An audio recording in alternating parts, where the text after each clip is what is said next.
वीणावरदण्डमण्डितकरा या श्वेतपद्मासना।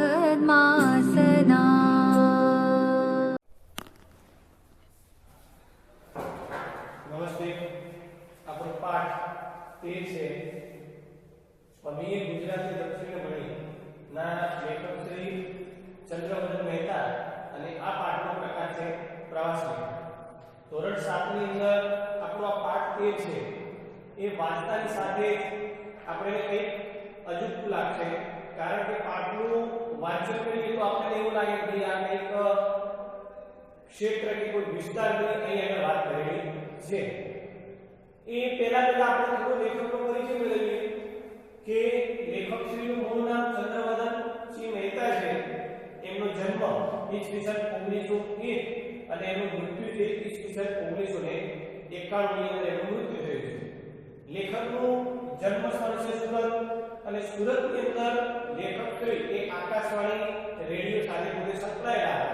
પહેલાના સમયની અંદર આપણે જે સમાચાર સાંભળતા એ સમાચારની અંદર જે રેડિયો આકાશવાણી હતો એની અંદર લેખક શ્રી પોતે જોડાયેલા હતા। લેખક એક કવિતા છે, પ્રવાસ લેખ છે, વિવેચન ક્ષેત્રે એમને ખૂબ સારું એવું પ્રદાન રહ્યું છે। એમના કાર્યકાળ દરમિયાન એમને ઘણા બધા લેખો પણ લખ્યા અને સાથે સાથે નાટકો છે, આત્મચરિત્ર છે, અનુવાદ છે, એનું પણ એમને અહીંયા પોતાના કાર્ય દરમિયાન સમય દરમિયાન એમને લખેલું છે।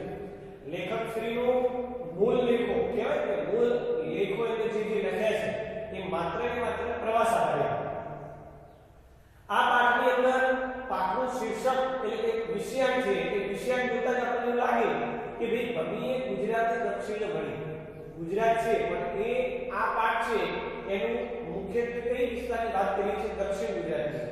હવે દક્ષિણ ગુજરાતની અંદર લેખક પોતે વતની સુરતના અને એ સુરત એટલે કે દક્ષિણ ક્ષેત્રની વાત કરી છે લેખકે। પાઠ વાંચતાની સાથે જ અહીં આગળ આપણે નાનકડો નકશો આપેલો છે અને એ નકશાની અંદર આપણે આપણા પુસ્તકની અંદર જોશું તો તાપી નદી છે, ભરૂચ છે, અંકલેશ્વર છે, નર્મદા નદીનો વિસ્તાર બતાવ્યો છે, પછી કામરેજ છે, માંડવી છે, સોનગઢ છે, બામરોલી છે, ડુમસ છે, હજીરા છે અને છેલ્લે ભીમપોર છે, સિંગણપોર છે।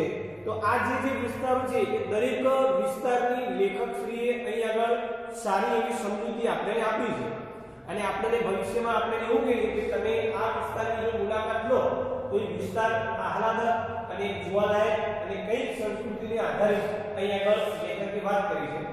શરૂઆતમાં લેખક દરિયા કિનારે એટલે કે સાગર કાંઠાની વાત કરી અને જે ખંભાતનો જે ખાંચો છે તમે આપણો ગુજરાતનો નકશો લો તો એ નકશાની અંદર નીચે તમે જોશો તો એ વિસ્તારની એક નાનકડી વાર્તા સ્વરૂપે પેલા ભીમપોરની વાત કરી છે। ભીમપોર એક એવો વિસ્તાર છે કે ત્યાંના જે ખારવા ખલા છે, મતલબ કે જે વહાણ હંકારનાર હોય એ વહાણ હંકારનાર કોઈ પણ એવો દરિયો હોય, ભયાનક દરિયો હોય તે પોતે સરળતાથી એ દરિયાની અંદર પોતે પોતાનું વહાણ નીકાળી શકે છે।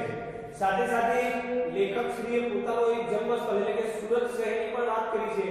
ત્રણ કવિઓની પણ વાત કરી છે કે સુરત માટે કોઈ એક કવિએ એવું કીધું છે કે મોન શોખની ખાણીપીણી સુરતી લાલા સહેલાણી અને વાડી ગાડી ને લાડીમાંથી કીધી જિંદગી ઢોળ ધાણી। તો આ બે પંક્તિઓ છે એ બે પંક્તિઓ એક સુરતી લાલા માટે વપરાયેલી છે અને એ સુરતી લાલા છે એ કઈ વસ્તુની અંદર એટલે પોતાનું જીવન ખર્ચી નાખ્યું, પોતાનું જીવન આપણે એકદમ ખેડમ કરી કેવી રીતે કે મોજ શોખ અને ખાણીપીણી।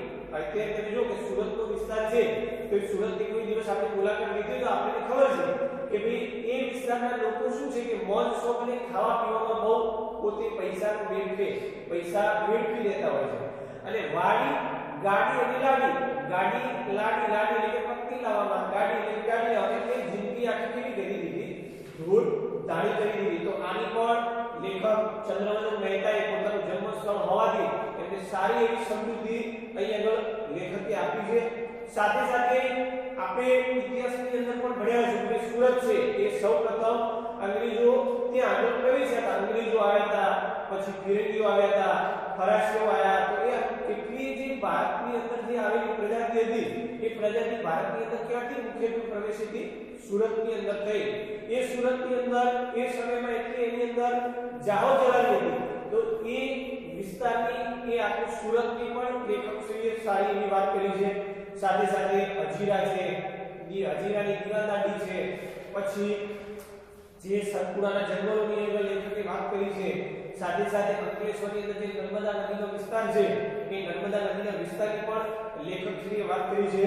તો આ પાઠની અંદર આપણે જ્યારે વાંચશું તો વાંચતાની સાથે જ આપણે થોડો અંદાજ આવી જશે નકશાને આધારે કે ભાઈ આ પાઠ એ કઈક ઉદ્દેશ્ય નહીં પણ આપણે ભવિષ્યની અંદર કોઈ વિસ્તારની મુલાકાત લઈએ તો એ વિસ્તારની અંદર જાણી જોઈને આપણે જોઈને પણ એવું કહી શકીએ કે આ વિસ્તાર જાણવાને જોવાલાયક છે. આપણે જે તે વિસ્તારમાં ફરતા હોઈએ છીએ પણ એ વિસ્તારની આપણને પૂરેપૂરી માહિતી હોતી નથી. ભવિષ્યમાં આપણે જ્યારે દક્ષિણનો પ્રવાસ થશે ત્યારે આ ચોક્કસ આ વિસ્તારની આપણે મુલાકાત લઈશું. આજનું આપણું કામ લેખકશ્રીનો પરિચય લખજો અને સાથે સાથે આપણે શબ્દ સમૃદ્ધિ અને રૂઢિપ્રયોગ હોય એ આપણે ઘરેથી લખવાનું છે. બીજા ભાગમાં આપણે મળશું ત્યારે આપણે પાઠની વિગતે ચર્ચા કરી અને અભ્યાસ તેમજ સ્વાધ્યાયની આપણે પરિચય મેળવશું.